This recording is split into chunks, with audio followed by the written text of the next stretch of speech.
Loan किंवा credit card settle केलं म्हणजे तुमचं टेन्शन संपलं असं जर तुम्हाला वाटत असेल तर हा व्हिडिओ तुमच्यासाठी. हा तुमच्या फायनान्शियल आयुष्यातला सर्वात मोठा ट्रॅप असू शकतो. जेव्हा तुम्ही एखादं लोन सेटल करता त्यावेळी तुमच्या सिबिलमध्ये त्या पर्टिक्युलर लोनचं स्टेटस सेटल्ड असं दाखवतात.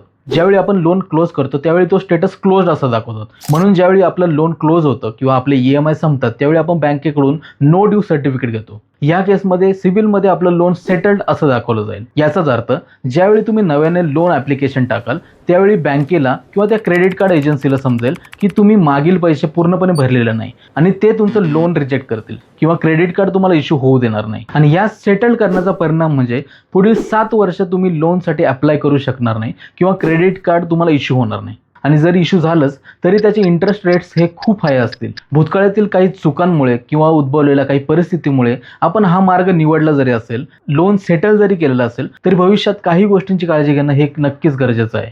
चला तर मग त्यावरील मार्ग बघूयात. नंबर 1, बँकेची किंवा क्रेडिट कार्डची जी रक्कम तुम्ही भरलेली नव्हती, जी रक्कम शिल्लक होती ती रक्कम पूर्णपणे भरा आणि बँकेकडून नो ड्यू सर्टिफिकेट घ्या, जेणेकरून तुमच्या लोनचा स्टेटस सेटलमधून क्लोज असा शो होईल. आता तुम्ही म्हणाल पैसे असते तर त्यावेळेसच लोन क्लोज नसतं केलं का? कैसे कैसे लोग रहते हैं यार यहाँ पर. पण इन फ्युचर जर तुमच्याकडे काही पैसे आले तर नक्कीच हे लोन क्लोज करण्याचा प्रयत्न करा, जेणेकरून भविष्यात तुम्हाला लोन घेण्यासाठी किंवा क्रेडिट कार्ड अप्लाय करण्यासाठी काही इश्यू येणार नाही. नंबर 2, आता जर आपल्याकडे काही पर्यायच नसतील, आपल्याकडे पैसे नाही आहेत आणि सेटल्ड आपण लोन केलेलं आहे, तर पुढील 7 वर्ष तुम्ही कोणतंही लोन घेऊ शकणार नाही आणि कोणतंही क्रेडिट कार्ड अप्लाय करू शकणार नाही. तर या पिरियडमध्ये प्रामुख्याने आपण 2 गोष्टी करूया. या पिरियडमध्ये तुम्ही कोणत्याही क्रेडिट कार्डसाठी किंवा कोणत्याही लोनसाठी ॲप्लिकेशन करू नका.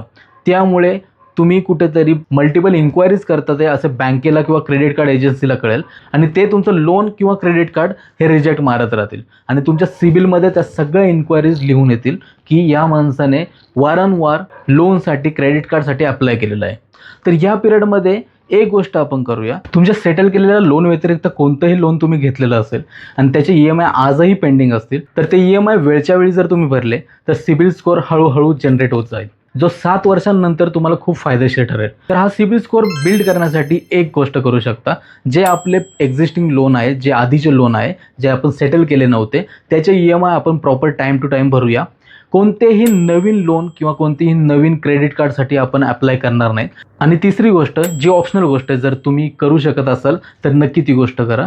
एखाद्या बँकेमध्ये एक छोटीशी FD करा आणि त्या FDच्या अगेन्स्ट एक स्मॉल लोन घ्या, जेणेकरून त्या लोनचं रिपेमेंट आपण ज्यावेळी करू त्यावेळी सिबिल स्कोअर आपला हळूहळू बिल्ड होत जाईल आणि 7 वर्षांनंतर हा सिबिल स्कोअर आपल्याला खूप जास्त मॅटर करणार आहे. बिकॉज त्यावेळी तुमची जी भूतकाळातली हिस्ट्री असेल, पास्टमधला सगळा रेकॉर्ड हा निघून जाईल कायमचा आणि बँकेकडून किंवा क्रेडिट कार्ड एजन्सीकडून तुम्हाला लोन किंवा क्रेडिट कार्ड भेटणं हे अजून थोडं सोपं होऊन जाईल.